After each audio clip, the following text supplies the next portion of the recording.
Okay, so Are we starting? we are starting, and we're both barefoot. It's funny.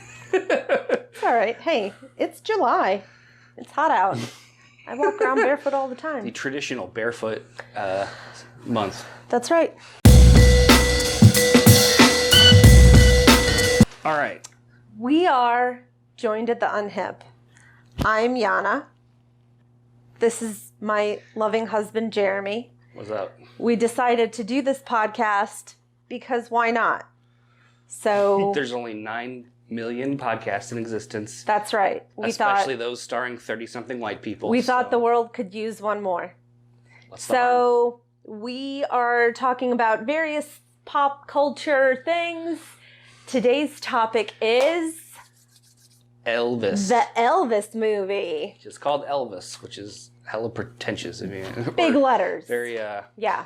not pretentious, but it's like what is the word that I'm looking for? It's like very presumptuous. That's what it is. It's like the definitive Elvis Presumptuous that everyone is going to know who Elvis is. No. But I mean, like, it's like it's kind of like people shat on the show Girls because they're like, oh, this is just girls. This is what people. I think one of the reasons that show got a big backlash is because it was presumed to be about girls. Like that's this is the word on girls. You know what I mean? It's very vague. It's very over encompassing. Yeah. And Elvis is such a monumental, like monolithic figure in American popular culture that just naming the movie Elvis is very like, this is the Elvis story, period, end of sentence. I think maybe there was a backlash for girls because that show kind of sucked too. It wasn't great. It was very it's one of those shows that like the creator kind of went off the rails while she was making it. And Lena Dunham? Yeah, she got real weird and real pretentious, and like I think she's one of those creators who got like a little bit of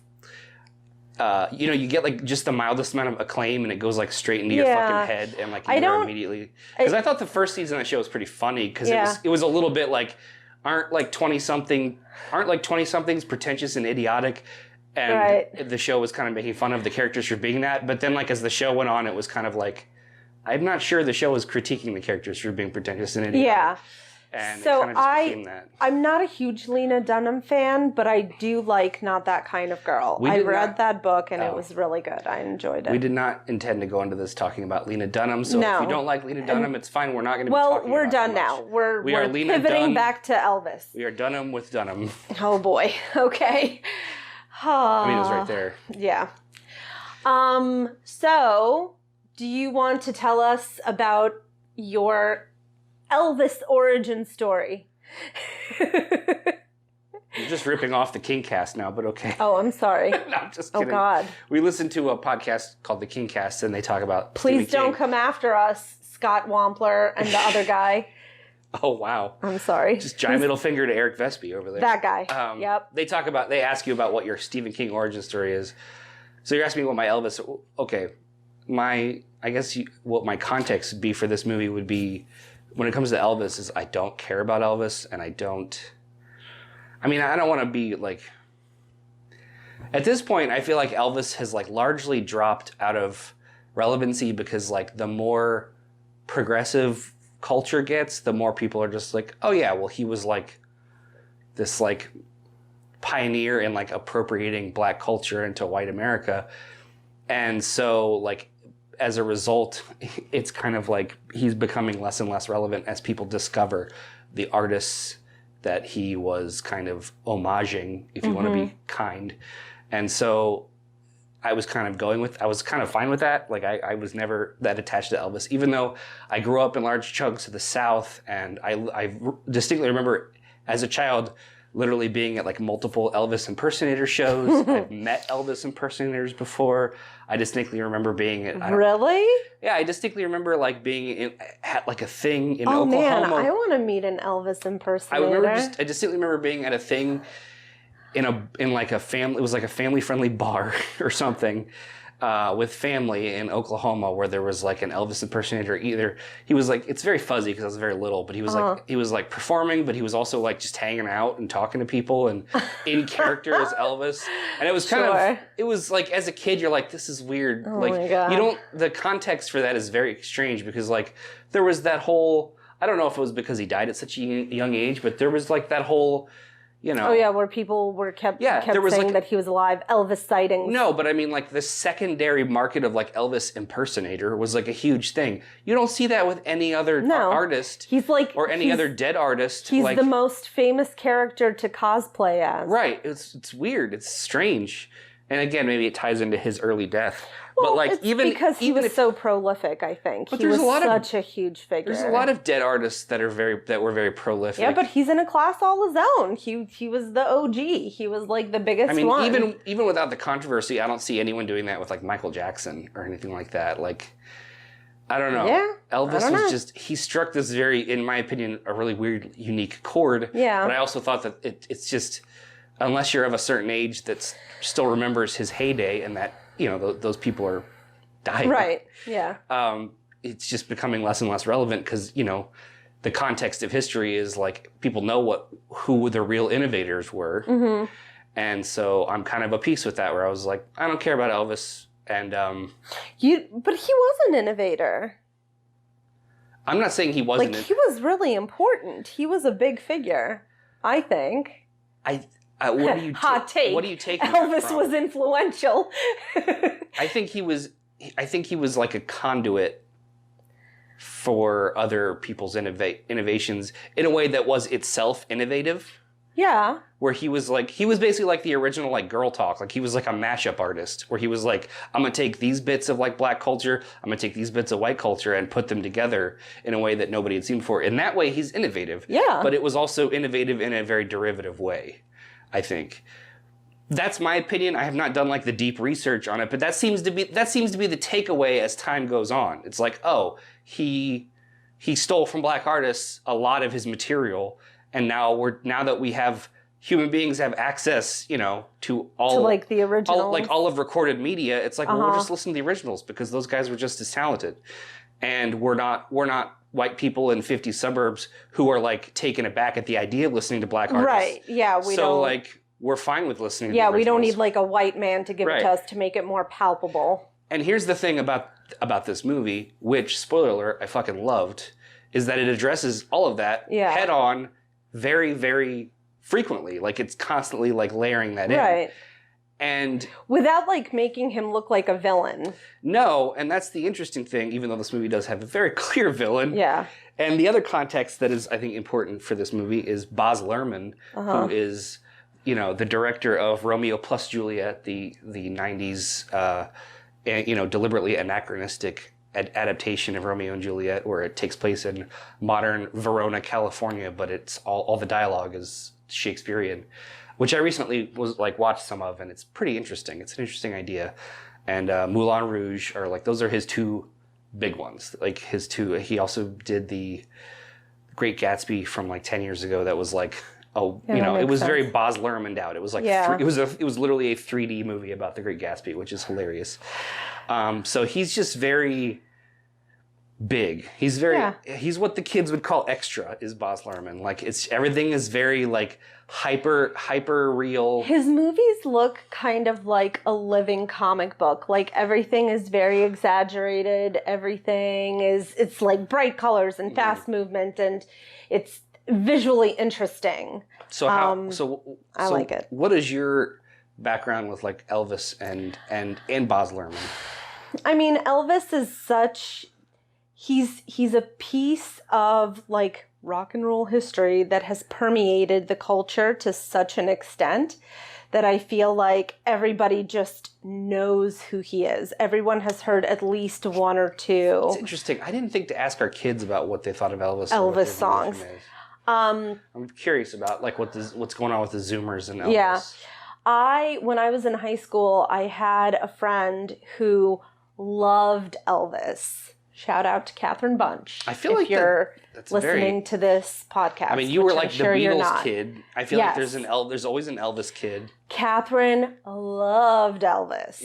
And she like knew all the deep cuts. She watched all the Elvis movies. She was a big, big fan. So whenever I hear about Elvis now, I can't help but think of her. I never really had any strong feelings about Elvis one way or another. I was just kind of like, okay, whatever. Same with Baz Luhrmann. I mean, I like his stuff, but I'm not like, ooh, I have to see this movie because it's the latest Baz Luhrmann. I feel like you have to be in the mood for a Baz Luhrmann thing because it's very in your face. Yeah. And so you kind of have to be in the mood for something to be like in your face. Right. And it's funny because we were invited to go see this movie by friends who, like, we have friends that go see every movie because they have the Regal subscription or whatever it is. And they were like, we're going to go see the Elvis movie. And we were very like, sure, I guess, right. why not? It was literally because like the night they were showing it, it was like cheap movie night. There were so many elderly ladies in this movie, which I thought was adorable. It really completed the audience that came to see this movie with us really completed the loop of all of the scenes in the movie that featured young girls screaming at Elvis. Yeah. And I'm just like, oh, they're in the audience at the movie tonight. Like, that's right. There's like all these teenagers in the 50s, and then we have all these like gray hairs in the audience. Has there been like a big Elvis movie before this? Like, there must have been some kind of there's mostly been biopic or something. Well, what's funny is that like I think because Elvis is such a weird piece of kitsch, like he's like the musical equivalent of like McDonald's or something, where it's like That's a good way of describing it. He's so iconic, but also like, is it art? Right. Yeah. Or is it just popular? You know what I mean? And you know, he's so associated with like, you know, or like, what do you call it? Like, who's the painter of light? Who is that guy? Van Gogh. No, Vincent Van Gogh. No, the painter of light. He's a contemporary artist. Oh, okay. He makes those like glowy paintings that you see in like what is his name? I don't know. I think of Elvis, like Elvis and this guy, or his paintings. I feel like are on like hanging in the same walls. Okay. Thomas Kincaid. That's who I'm thinking of. He's like Thomas Kincaid. I've never heard of him described as the painter of light. That was like literally his nickname. Okay. Like if Elvis, he's the one who like paints all the little cottages, right, in the woods. Like, if Elvis is the king of rock and roll, Thomas Kincaid is the painter of light. That was, like, a thing used to describe him. Okay. Anyway, I feel like those overlap, where it's, like, a weird blend of, like, genuine talent, but also, like, kitsch. And, like, you know, there's, like, velvet, you know, just... Yeah. Velvet and rhinestone, and, like, it's just, like, a weird... He was a big character. Yeah. In every way. Just a looming figure. Yeah. But because you and I are, like, elder millennials, we don't really care that much about Elvis. I feel like it's very... odd for people our age to give a huge shit about Elvis. So I went into this movie being like, all right, fine, I'll see this movie about Elvis. It's Baz Luhrmann to me was the bigger lure, because I was like, I'd read some positive reviews of the movie that like, oh, it's very like over the top and entertaining. But as we were sitting down, Scott, our friend who invited us, said, oh, this movie's 2.5 hours. And I was like, God damn it. I'm not interested in movies 2.5 are so long now. Every movie is 2.5 hours long. Well, now that we've given our context for the background, I have to say, I went into this movie just being like, I don't give a shit about Elvis. We'll see how this goes.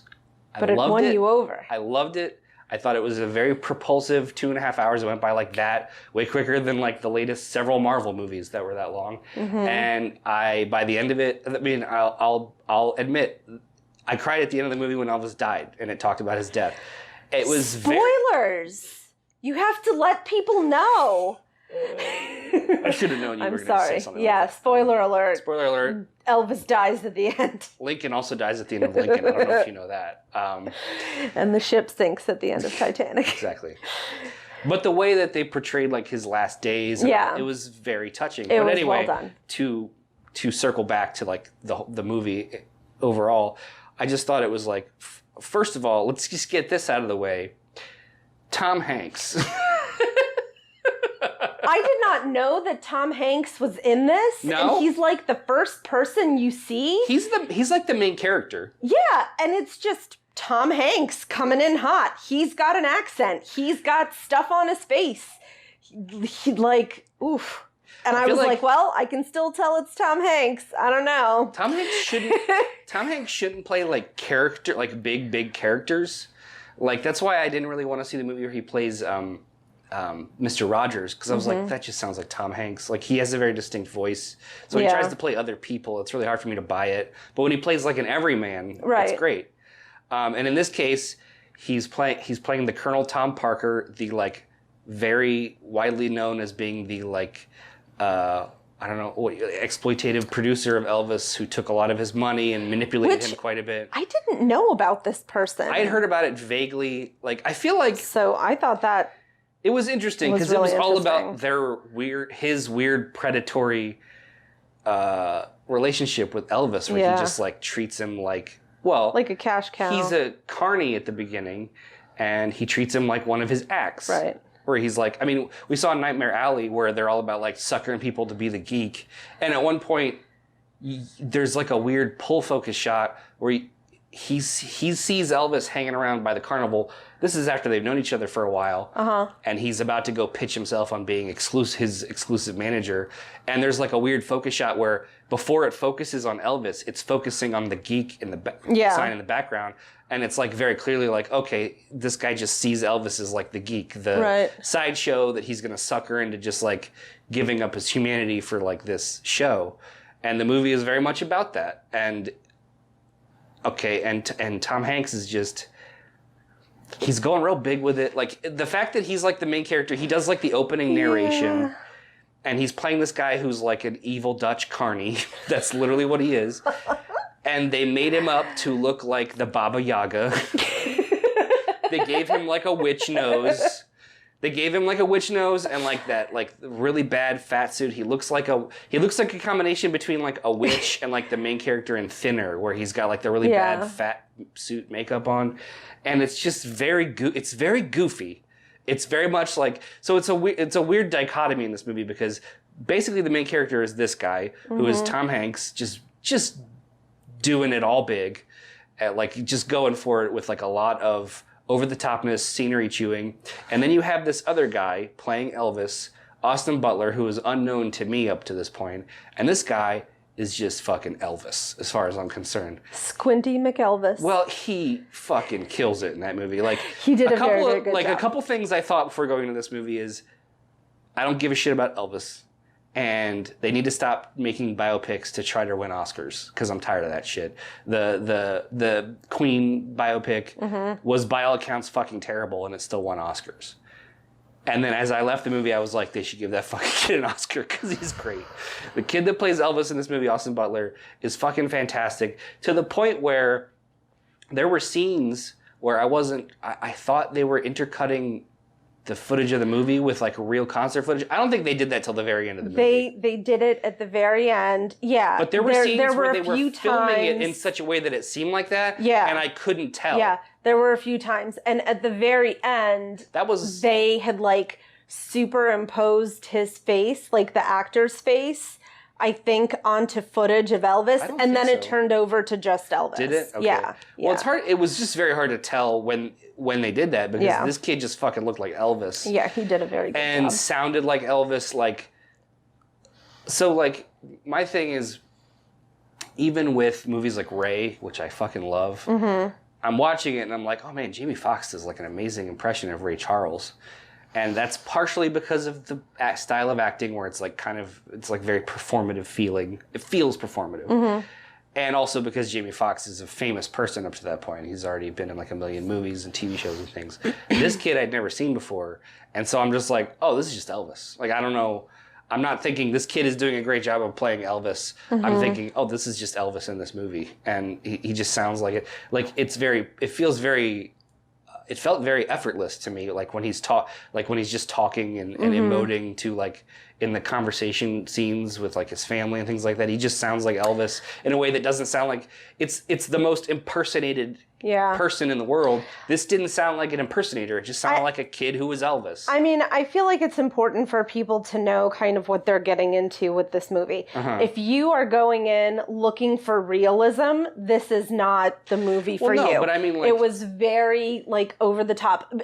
I think he did a great job at the if you look at a movie like Walk the Line or like Ray, like those are far more rooted in reality than this movie. This movie was very kind of whereas like Rocket Man, for example, not rooted in reality. There's like dance numbers, there's, it's not. Well, see, I feel like Ray and Walk the Line, they do the thing where it has a sense of verisimilitude, where it feels realistic, but that almost feels more disingenuous to me. Well, I mean, I'm sure that obviously there are things that they're choosing to address from the person's life and things they're choosing to ignore because it's a 90-minute or 120-minute movie and you're not going to cover the entirety of someone's life. So, like, but there's it's not just what they're creative choosing to... editing, obviously. It's not just what they're choosing to include and what they're choosing to ignore. They're also what they're choosing to distort and what they're choosing to use for emotional manipulation. For instance, Ray Charles had several kids out of wedlock.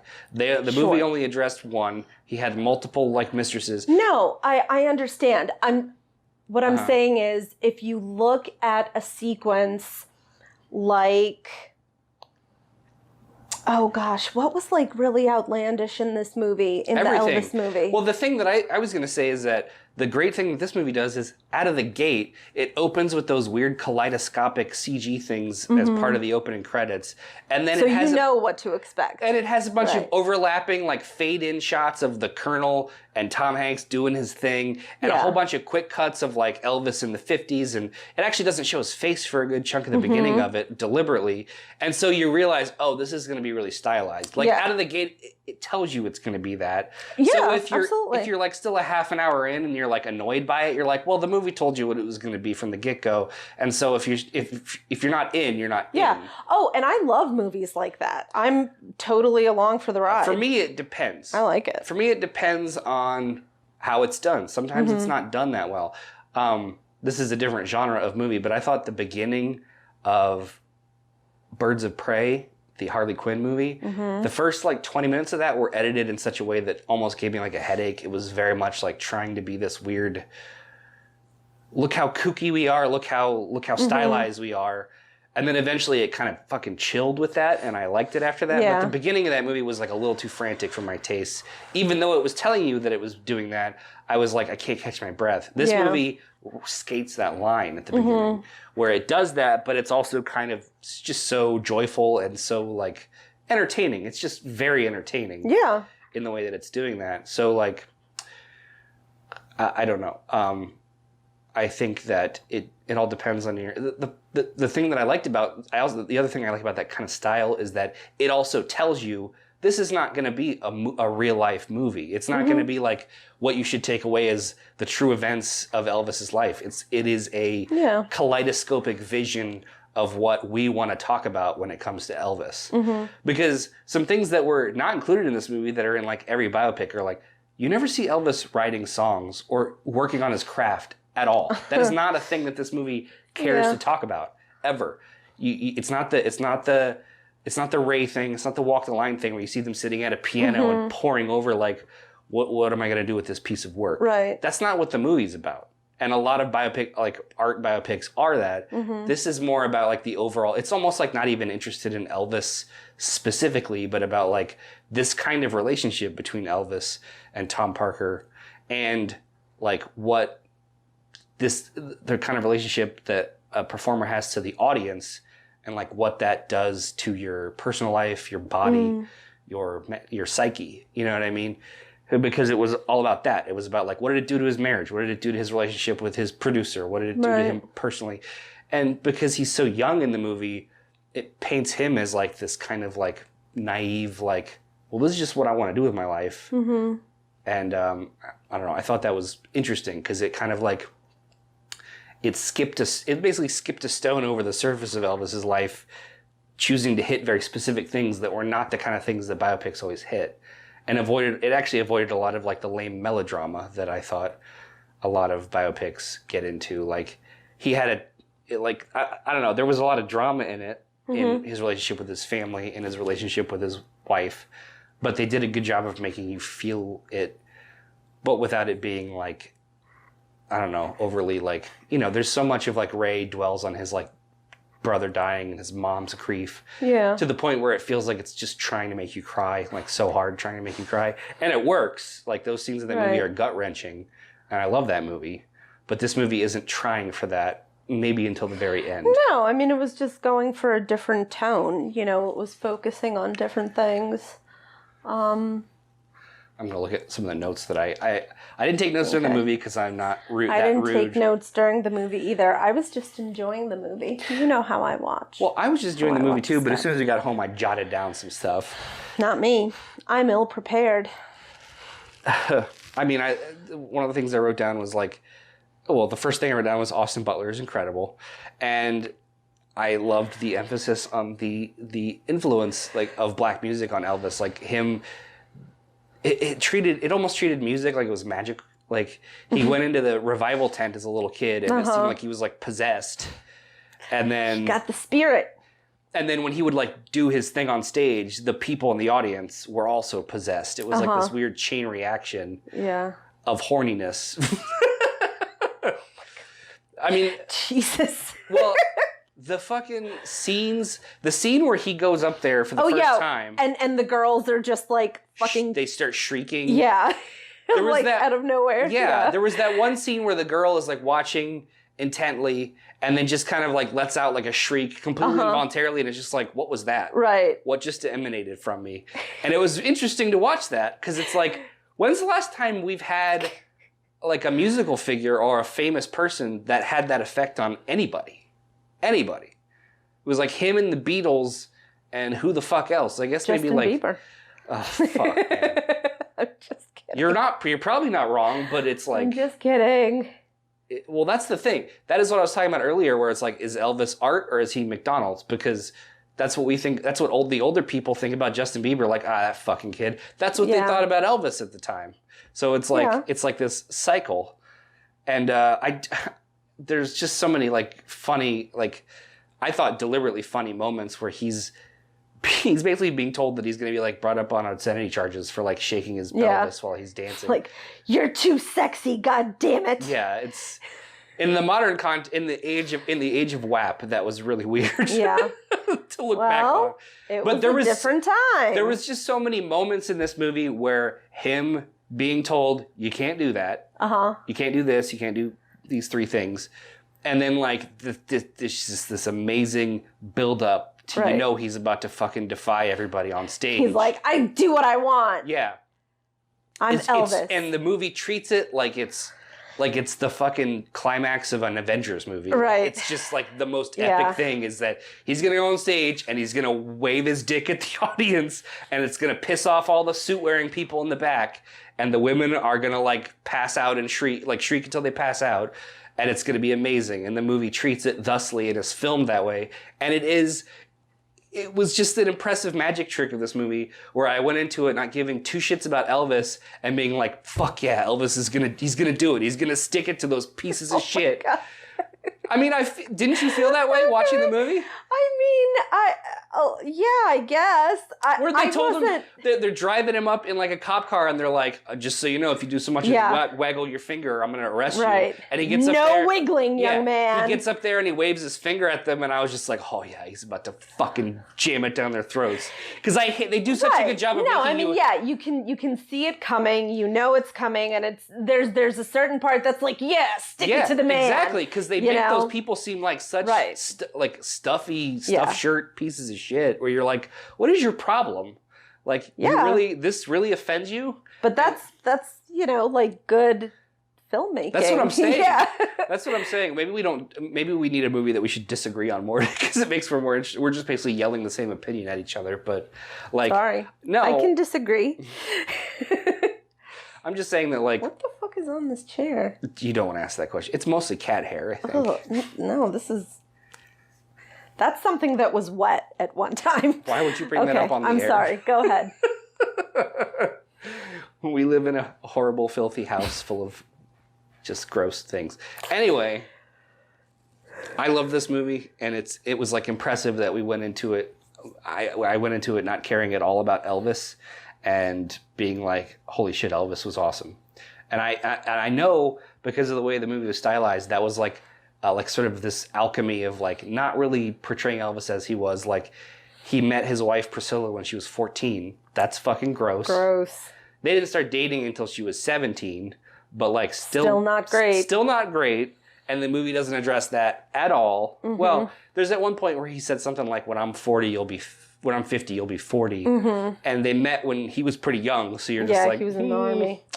They kind of like throw that out there almost like as like a gentle nod to the situation, but they don't really address it head on because ultimately this is like a movie about Elvis versus the Colonel, and the Colonel just being like an exploitative piece of shit, and Elvis kind of being like a rube where he's just like, I'm just doing what I love to do, and I'm going to keep doing that. And like fuck anyone who doesn't want me to do that. I thought it was interesting, like the level of emotional manipulation that went into the situation. He was, just to your point of like him being a rube, he may have started out that way. I think as things progressed, I would imagine he got more and more savvy, but he was very much being emotionally manipulated. Yeah. And then by the time that he tried to get out, he couldn't. Like, this man had enmeshed himself so thoroughly in his life and in his brand that there wasn't a way for him to really get out from under his thumb. I don't know. He was still kind of a rube because there was the part where he's going to go fire the Colonel who's like in the hospital. And the Colonel's like, you could go on your world tour, or you could stay here at this hotel for 6 weeks and use that to pay for your world tour. And he loops him back in. I don't think that's him being a rube. I think that's it absolutely was. It was the Colonel trying to keep him in the States. That was like his entire thing. Elvis bought into it, and it was a complete fabrication on the Colonel's part. It was him being a rube again. And even he knew it, or he on some level knew it, because he said something like, the snowman strikes again. Is like, you got me. You looped me back in. He's kind of like a willful rube in that way, but like he went to go fire the Colonel, and the Colonel ended up not getting fired. Yeah, he was very manipulated. Well, that's what I'm saying. He still was manipulating up till the very end. He never got to do a world tour. He got looped into doing like the USA tour. That's something that blew me away that I didn't know, like that Elvis never went on a world tour.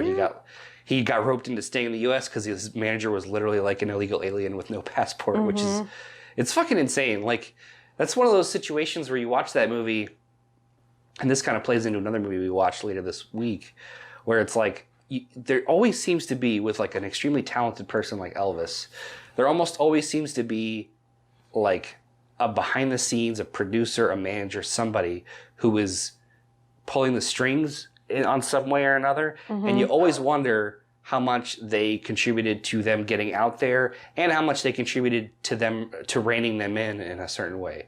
Like, without the Colonel, does Elvis make it at all? Does he go even further? Does he get to have his world tour? Does he get to be more than just like a piece of kitsch? Because remember, at least as far as this movie is concerned, the Colonel was also constantly trying to be like, they said you can't do this, so you can't do it, because that'll make the money go away. Yeah. You can't have that. So like, he tried to get him to do that lame Christmas special, and he ended up making it his comeback special, which in real life actually rejuvenated his career. It was kind of like what the Rolling Stones did in the 80s. Like, it literally pulled him out of like nothingness back into the limelight. And the Colonel would have kept that from happening. So he didn't go by the Colonel's word all the time. He went by the Colonel's word when he thought it would be advantageous to him. But what I'm saying is that, like, smart. If the Colonel hadn't been that like albatross around his neck, how much further could he have pushed his boundaries? Right. We'll never know. Right. But it's interesting because it's also like, how much would he have just remained like this unknown kid on like local circuits without the Colonel being like, you're a star, I'm going to take you on the road. You know what I mean? So it's just interesting. So I'm not savvy enough to do like any kind of like crazy artistic insights into this, but I just thought that this movie was like an interesting exploration of that dynamic of like the relationship a star has with his audience, and a star has with, you know, that character that seems very like perpetual in the lives of like there seem to be these remores that just attach themselves to, like, I mean, it's true of like, you know, no man is an island. It's people need support. They need someone to help them. Frequently seems to be predatory, is what I'm saying. Like, there's I don't remember his name, but there was that producer that like almost ruined like Brian Williams, or not Brian Williams. what was his name? Brian Wilson. Brian Wilson. Yeah, that guy. Like, they're just, there's like the creepy producers that latched onto like pop stars in the 90s. Yeah. And, like, boy bands. Like, it just seems like there's always that relationship where you're like, what's the net and positive and negatives there? And so, sort of, we're going to move on from Elvis a bit. I have to say, like I said before, I love this movie. I thought it was... Yeah, it was very good. Stacked on top of a lot of the stuff, it was just tremendously entertaining. Like, it was constantly moving, and it was very dramatically satisfying. Like, all of the stuff that happened to Elvis, they did a great job of just the main kid. No matter what else was going on, he did such a good job of anchoring that whole movie. I feel like if you are already into Elvis, this is a great movie to watch. Yeah, and even like if you're not that into Elvis, it's still a great movie to watch. Yeah, we literally... I went into it not giving a shit about Elvis. I cried at the end of it when Elvis died, and then we listened to Elvis songs on the way home from the theater. Yeah. So, like, it did a that good was job. one thing. I was like, why don't I have more Elvis on my phone? Like, he had some good stuff. Why don't we have more Elvis? And then I also was like, I need to get... There's a scene with Little Richard in the movie. I was like, oh yeah, Little Richard is the fucking man. Like, that guy was awesome. Yeah. But anyway, another movie we watched, I would say Elvis is like, for me, it's like A-. I thought it was fantastic. I'd agree with that. Another movie we watched like a couple days later that I had never seen before was a movie called Black Swan. Black Swan.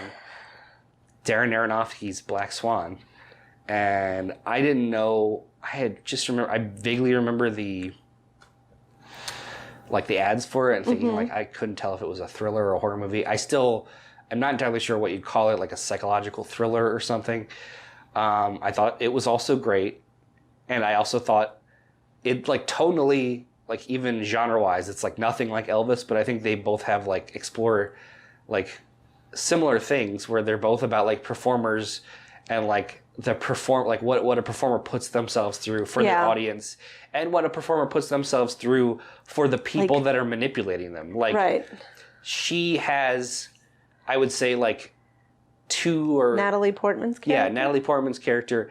She doesn't have someone as just like cartoonishly evil or over the top or like gremlin-esque as Colonel Tom Parker and Elvis, but she has a couple of figures that sort of exist, they sort of team up to be that, which is like her mother, who was just the most like pageant mom, you could ever imagine, and then her creepy ass producer, the director of the ballet, who was doing all kinds of creepy, gropey, like sexual like manipulation of her.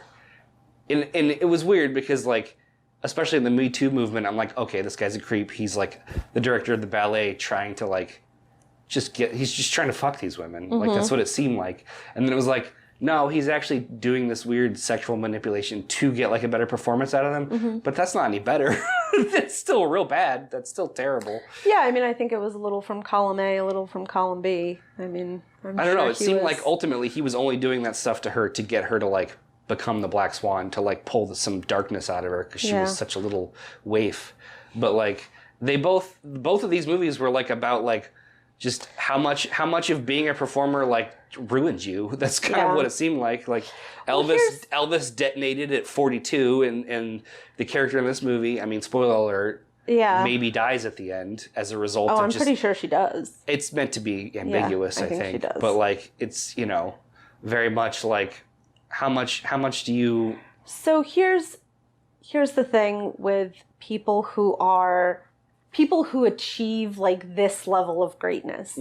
You cannot get to that level without A, sacrificing something, and B, it has to become your life. Like if you look at people in the Olympics, right? Like Olympic figure skaters, these girls they start skating when they're like 4 years old, and it is their life. Like it is what they do. Same with like gymnastics. And that is something, as a parent, like their parents do push them, because I'm sure any normal 6-year-old is like, sometimes I just want to go and play or whatever. Right. And it's like, no, you haven't done your 5 hours of practice today or more. Right. So like, yeah, their parents and their coaches really have to drive them and push them to, I think, a psychologically unhealthy point. But yeah, that's just child but abuse. that's what you do to achieve that level of greatness. Making like a 5 or a 6-year-old do like 5 hours of gymnastics a day, that's just like objectively child abuse. It's like the kids are not old enough to determine that's what they really want to do with their lives. But And that's like, how you get a 15-year-old who wins a gold medal. And for some and is people that that's worthwhile? worth it. Right. Is that worthwhile? For some people that's worth it, and for some people it's really not. Yeah. I think for most people it's really not. And that's why they don't do it. Right. Like, it just seems like... Yeah, but so there's behavior. this certain level of sacrifice that you have to give up if you have the talent. And I feel Obviously, like the talent has to be there, but that talent has to be developed, and you have to give up everything else to develop I it. feel like there's some people, especially like sports fans or something, where you'd be like, is it worth it? And they'd be like, absolutely. What are you talking about? Of course it's worth it. Right. And I would basically like challenge those people to be like, I really want you to examine why, because it is really you really putting like a human being's life through the gamut for like this nebulous concept of like glory or like some sort of championship or some sort of achievement that is intangible in a way that like is when weighed against the very tangible concept of like someone's life being sacrificed for it. But also it can go either way. Right. So it can go in a really unhealthy way. Imagine you do all of that and then you don't even like place at the Olympics. Yeah. You know what I mean? Or, I mean, listen, there are plenty of like Olympic athletes or musicians or whoever, actors who have had like a high degree of success that then just live out their lives and like it's whatever, you know, they're fine. And then you have people like Elvis who are dead at age 42 and are very much not fine. And so, you know, to a certain extent, some of it is like how you handle that pressure and how you handle that thing. With Black Swan, she had some clearly underlying mental health things. But I think it's interesting that like people think that the sacrifice of your body or your mental health is an inherent part of that. Mm-hmm. Which feels to me like it's like cart before the horse, where it's like, if you want to develop the kind of skill that it takes to be a world-class athlete, musician, whatever, do what it takes to do that. But it doesn't necessarily mean you need to be with someone who's going to be emotionally abusive of you. It doesn't necessarily mean you need to destroy your body in a way that's like, because those are things that if you do them and you don't achieve what you're going for, you will have ruined your life for nothing. Mm-hmm. Whereas it's like, you know, I think that people should like hedge a little bit and be like, maybe I don't destroy my relationships to be the best ballerina in the world. Oh, I agree with you. I think that level of drive is not good for someone mentally. It's not good for them physically or emotionally or socially. But there are people like that. And then when there's people that would disagree with us, but it's also like, I don't know. I've never been in that place before. Obviously, like I'm just a guy. I'm just a guy doing like a pretty standard job in an office somewhere, and I never strive for that level of perfection. But it also feels like to strive for that level of perfection, it almost seems universal that you have to be manipulated into thinking that that's something you need to strive for at a very young age, which to me is like akin to like psychological abuse from parents and stuff. Like it's you know, your parents. It's good that your parents. That's how you make a champion. Yeah. Well, it's good that it's good when your parents emotionally beat them into needing that championship. I mean, it's good when parents push their kids to, you know, to be the best at something. But you know, like our friend Scott, his daughter is Chloe. She's in kickboxing, and turns 13 this year. But if he told me, he was like, oh yeah, I make her practice like 6 hours a day. I'd be like, what is wrong with you? Well, that's insane. Right. And he would never do that because that's psychotic shit. But there's a difference between and she might become a world champion if he does that. Right. But like, what is the at what cost? Yeah. What is the net result there? So there's a difference between a parent pushing their child there's a difference between like encouraging and pushing and nurturing. Right. Nurturing an inherent interest versus being like, this is what you were going to do. Yes. Like a 4-year-old. Like, so I think it's really unhealthy when parents allow one thing to become their child's entire world and personality. Right. Like, if your kid is in gymnastics and she loves it, that's great. And you're pushing her to do better, and, you know, maybe she feels like quitting and you say, no, come on, we got to stick with it. You know, you made a commitment, whatever. Like, that's all fine, right? Kind of given that nudge. But I agree, it shouldn't all be about that. Like, for instance, Paige expressed interest in playing the clarinet, taking clarinet lessons. We bought her a clarinet. We got her hooked up with clarinet lessons at school, and we said, you have to stick with this for a year. Right.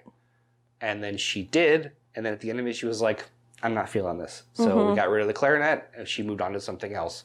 And I think I think that's a healthy way of doing it, instead of being like, you have to practice, because we bought the clarinet, you have to practice 3 hours a night, and you have to become like a championship fucking clarinet player, whatever the fuck that means. That's what I think what people do. And especially Paige was, 10 at the time? Yeah. People do that to kids that are like 4 and be like, I want to be a gymnast. And it's like, well, by the time the kid's 6, maybe they won't give a shit about gymnastics. But then there's also inherent talent. You know, some people they have that thing. They're just really good at it. I don't know. I mean, I think there's And what a shame to waste that talent, right? Some people have... personally, I feel like I'd rather waste a little bit of the talent and have a happier kid. Right. But that's just me. But, I mean... How much of that is inherent talent, and how much of it feels like inherent talent that someone has just done a lot of practice? Right. It's a combination of both. That's what I'm saying. Sometimes practice. Sometimes there's that inherent talent, and then you have to develop that skill. Like maybe you have to me it's like the inherent talent is like a basketball player being tall, where it's like, yes, that helps quite a bit, but also 95% of it was like them getting really fucking good at basketball. I think it's less than 95%. I think you talent. Really think so? I think sometimes inherent talent accounts for more of that. Well, I'm not an expert on this stuff. I feel like I think there are people like from who the just outside have it sometimes. But I think that in itself is a talent to make it seem that way. Like, when you're on the outside looking in, whenever you're a non-athlete... When they make it look easy. Right. When you're a non-athlete watching someone who was a world-class athlete making amazing things look easy, you just think like, oh, they just must be like a born talent. And it's like, no, they did this for 9,000 hours. Right. Yeah. That's why they're good at it. I'm not trying to like discount the importance of practice. Obviously, developing that skill and practicing is insanely important. Right. You know, no one knows how to do these things just completely off the cuff, but some people take to it a lot better than others. Okay. And that's talent. Well, I think the important thing here to remember is that Natalie Portman was very skinny in that movie, and it was very unsettling. She had lost a lot of weight. Yeah. And Mila Kunis. I was doing a lot of reading about like the shit they went through to make that movie. And even that was like, man, they like beat the shit out of themselves just to play a ballerina in a movie, which is insane. Oh, ballerinas are like no joke. Yeah. My sister was really into this movie called Center Stage, which I thought was generally kind of boring, but it was an interesting, like, especially when it came out in like the year 2000 when I was 15. I didn't know shit about being a ballerina or the ballet, and watching it with her, I was like, there's some interesting things here about the ballet. I think the movie Black Swan takes that same peak into being like in the ballet, but wraps it in a much more interesting and compelling story. Yeah. That's like, whew, man. Yeah, it's pretty crazy. Yeah, it's rough. You know what I think would be a great double feature would be The Black Swan and The Perfection, the Netflix movie that came out a few years ago. Yeah. Because that one is also about like what you do to become like a world-class talent, and it's like a weird psychological thriller as well. Yeah. And that one is like, I think, even more crazy, like and a little bit more entertaining. Yeah, it's definitely more crazy. That one is like I think that gets a recommendation from both of us if you haven't seen The Perfection. On Netflix, if you're interested in like psychological horror movies. That's good. But anyway, I thought Black Swan was pretty great, and it was, like I said, it tonally or plot-wise, it wasn't anything like Elvis, but I just thought it was interesting. We watched both these movies in the same week, and I was like, there's overlapping points there about, what it takes to achieve greatness. Yeah, the cost of greatness. Yeah. The cost of greatness and the fucking weirdos who come out of the woodwork to cash in on it or attach themselves to the great ones. I thought that was interesting. Yeah. So I had to say, what's going on with you this week? Nothing is going on with me. I'm doing fine. Are you sure you didn't start like a book club that you want to promote here? I do. Well, as a matter of fact. I'm trying to cue you up here. Thank you. So, yes, I've started a book club. Do you then want me to ask you the same question in the same tone, honey? What's going on with you? If you want, sure. I thought it would be fun to frame it like almost like we were having an argument during the podcast, but maybe not. Maybe that isn't fun. The book club meets on the first Sunday of every month at 11 a.m. Obviously, this is a little bit more aimed at local friends and whatnot. But yeah. So the next meeting is going to be at our house. Beyond that, I'm not sure if we're going to keep it at our house or if we're going to maybe rotate to restaurants. I don't know. If these wild book club animals come in here and just wreck our place. I know. So at the last one we had, it was 5 people, which I think was a really good turnout. I'm hoping for a few more this time around. Well, yeah, that was the first month. Yeah, well, since I started kind of putting up flyers at work and stuff like that. So yeah. The current book is called Anxious People by Frederick Backman. It's good. I read the first started it. I started it too. It's really funny. Yeah, it's funny, but it's... The title would make you think that it's like a serious subject. It is... Well, it's I'm one sure it gets into serious things. Yeah, it kind of loops it in. So the part that I just read was kind of gut-wrenching. It really sucks you in, though. It's going to hit you hard. You're going to know what part I'm talking about, and you're going to be like, oh, boy. Am I going to be, crying in front of our friends on our couch? I mean... You're not going to be crying, but you're going to have some feelings. It's making me have feelings. Yes. So the poll for the September book club is already up. I just posted it on Facebook today. So if anyone watching is a part of the book club, go vote on what you guys want to read. Or if you want to become part of the book club, I'm going to create a page. I'm going to create a page for our podcast. Yeah. And put that up. And I'm hoping to. I want to start it with this one with August's. To where if you're not able to make it to the meeting yourself, I want to have a virtual space on the Facebook discussion page. Thread. Yeah, for people to still post questions or their thoughts. Because I know a couple of the people I work with aren't going to be able to make it on Sunday mornings. So. Okay. Yep. That's awesome, honey. I'm excited about that. Thank you. We also started a Twitch channel. And we just did our first stream this past Friday where we played Overcooked together, which was really fun if you tuned in. I was amazing, if I do say so myself. When are you not? But anyway, I forgot to, in creating the Twitch channel, I forgot to turn on the thing where it saves the stream as a video after the fact. So you can't see our stream or past Friday's stream, but I turn that on now. We're going to start doing streams every Thursday night at 8 o'clock. So if you tune into Twitch, twitch.tv/joined at the end hip, we'll be doing streaming games together. Yep. We'll bring in friends and family and things like that as guests, occasionally our kids maybe. We're going to be doing some more Overcooked this week, I think, because we're really gearing up to get those orders out. My little rat chef she's on it. And we're chopping those potatoes. We're going to be doing some other games too. We recently discovered a game called Moving Out. Moving Out. That's right. It's the Billy Joel song. Endorsed by Billy Joel. Yeah, that's very funny, and we're probably going to be playing that game too. But yeah, we're going to start adding a little bit more rigid scheduling to our content. So this that episode, you guys know when to expect things from us. This episode, along with our overdue episodes I have been sitting on, should be dropping this Wednesday, which will be The 20th. 20th. Okay. And then the next night, we will be doing our next Twitch stream. Yes. And so when we're doing Twitch, obviously, if you guys are watching, you can send us messages and... Right.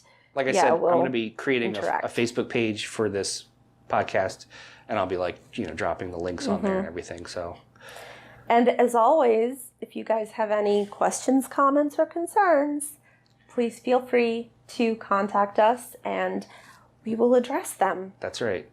Join at theunhip@gmail.com, at unhippod on Twitter.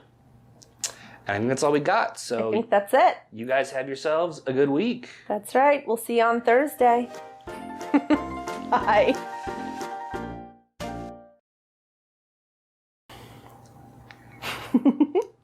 Oops, I just erased the whole thing. Oh my God.